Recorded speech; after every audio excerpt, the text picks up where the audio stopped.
Welcome to the Research Works podcast. My name is Dr. Dana Poole and I get the privilege of bringing to you a very special series this week. I am here in Slovenia at the European Academy of Childhood Disability, interviewing the researchers and presenters about their work.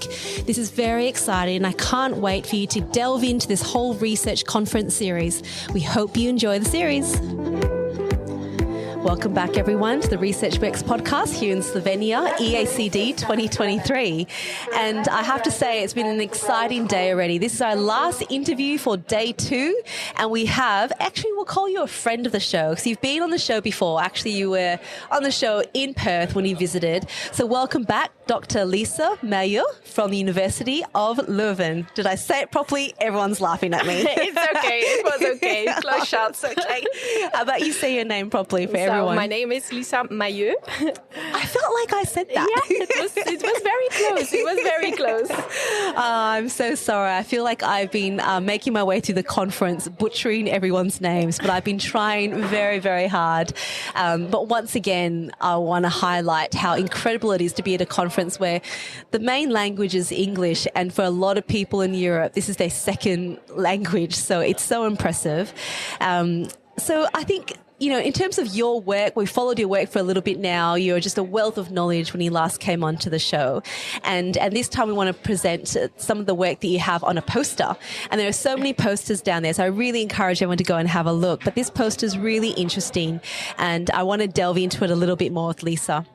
The title of this poster is The Assessment of Grip Strength and Stereognosis in Preschool-Aged Children with and Without Unilateral Cerebral Palsy. So Lisa, I know this is such a huge area of interest for you, but why specifically did you want to look into the assessment of grip strength and stereognosis in this group of children? Yeah, we know that both grip strength and stereognosis are main determinants of upper limb function in older children. We assess it regularly in children from 5 year onwards. Wow, we know that it's reliable to assess in those from those age onwards. Yes. But we don't know how it is in younger children. And there is also increased intention of early intervention, early detection. Yeah. So we also need to have reliable and valid assessments as soon as possible. Yeah. So that's why we wanted to take those important clinical factors to a younger age group and to see to what extent we could also assess grip strength and stereognosis reliably in the preschool-aged children. That's amazing. That's amazing. So how did you measure this in this group of children then? Let's look at, you know, when I think about assessments in young children, you kind of go, whew, it's a tricky one, but it's so important. So how did you do it? Yeah, the gold standard for assessing grip strength is, or the most often used tool is the JAMAR dynamometer. Yeah. But it's a quite heavy tool. Yes. And it measures in kilogram with incremental steps of 2 kilograms. So it's not very sensitive. Okay, and we even experience in the older children that sometimes their force is just too little and you cannot measure anything. Right, okay. And when they're even small, of course, they even have less strength because strength is related to age as well. Yeah. So on the one hand, we had the vigorimeter, which is a very light assessment tool. It consists of rubber balls that you have, I think, in 3 sizes. So for children, you have a smaller size where they can just squeeze in. So it's quite light in weight compared to the JAMAR. Yeah. And then we use the second tool, which is the MioGrip. Okay. And that's a very sensitive tool. It has been used mostly in the population with neuromuscular diseases like Duchenne muscular dystrophy. I see, right. And it's very sensitive. It increases in steps with only 10 grams. Wow. So it's very accurate, and it was very interesting to use that assessment as well. Wow, fabulous. And then for stereognosis, that was the fun part for the children. Yeah, I bet it was. It's important that they have their attention and their cognition, because it's not easy to assess somatosensation in general in these children. You get a reliable response. Yes, that's the thing, indeed. So what we did is we picked 6 familiar objects for those children, like a spoon, a toothbrush, a plastic duck, a car. We had six objects in total, and they needed to, or we picked 4. of those 6 random. Okay. And then we had them in pairs. So instead of that they needed to give us a verbal response, they could pick. They could also point. Oh, fabulous. To the second object, which we put them in front of them. Because, of course, in 2-year-olds, of course, they might be not still developing their language. Definitely, if they have cerebral palsy, they might even be a little bit more delayed, or they're a bit shy of answering. So that made it very easy, but it's also a little bit of hide and seek game because they needed to put their hands into a box and then feel what was inside, and then they needed to point to the right object. So they really loved it, and that was actually the part of the whole assessment that the children came relaxed and comfortable. And it's good that you've made an assessment so fun, because then you hopefully get a more reliable response, and that's ultimately what we need. And so you said then as young as 2 years, was that your youngest group that was in? So 2 to sort of 4, 5 as preschool age? Is that what 2 to end of 5? Yes. Yeah, fabulous. And did the assessments take long to do? No. The grip forest itself, if you choose one assessment, you are finished in 5 minutes. And also for the stereognosis part, can also be done in 5 minutes. So it's really, really so it's good short. for the attention span of a young person. Absolutely. Wonderful. And hopefully integrated into clinical practice so we can measure. Yeah, very easy. Yeah, great. So what were some of your results from this in terms of I think we kind of went through a little bit about they were fun to use and they can use it of 5 minutes, but what else did you find? We found that for the grip force, that those assessment tools, both of them, were very reliable. So we had excellent intra-class correlation coefficients of above 90.90. So it was very, very good. Really good, and specifically, or to specify, it was test-retest reliability that we assessed there. So that was very good and that was very interesting. And we also find that both assessments were able to discriminate between children with cerebral palsy, unilateral cerebral palsy, and typically developing children. Wow. Okay. And so, I mean, are they...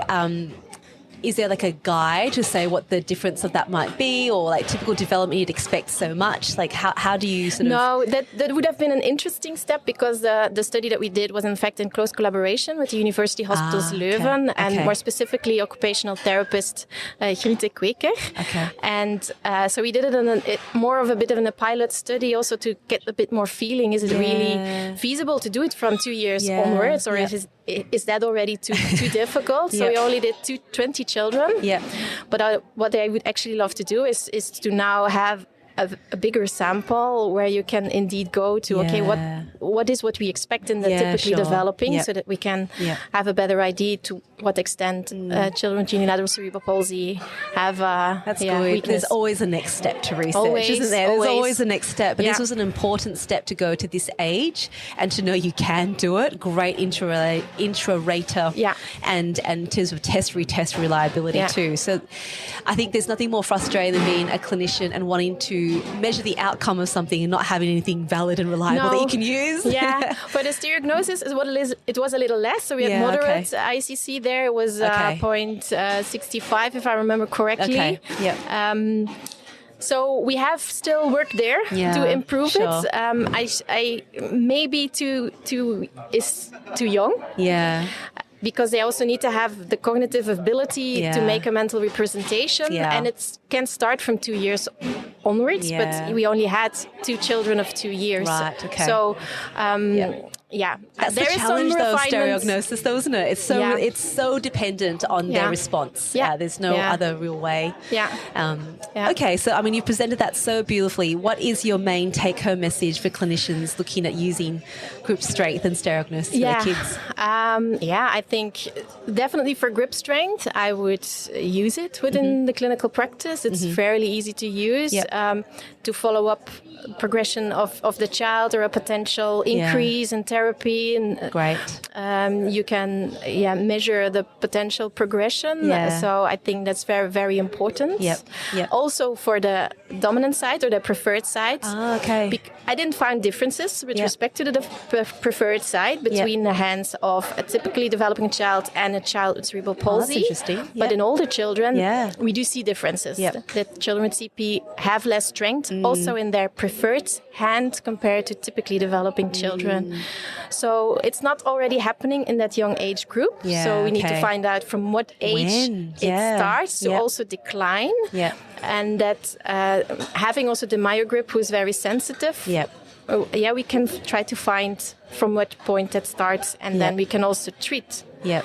Those are great tips, and it's so great to know that there's other assessment tools that you can use because I can, in my head, I remember the dynamometer. They're very, very heavy indeed, so it's really tricky. Yeah. Well, thank you so much for sharing that about your poster. I know so much work goes into a poster, so it's so lovely to be able to share this work with everyone. Yeah, absolutely. Yeah. Thank you very much for giving me the opportunity again. It's an absolute talk pleasure. On the show. Absolute pleasure. And it's just another opportunity for me to say your name wrong, it seems. But I'll get better, and I'll be better next time. I'm sure.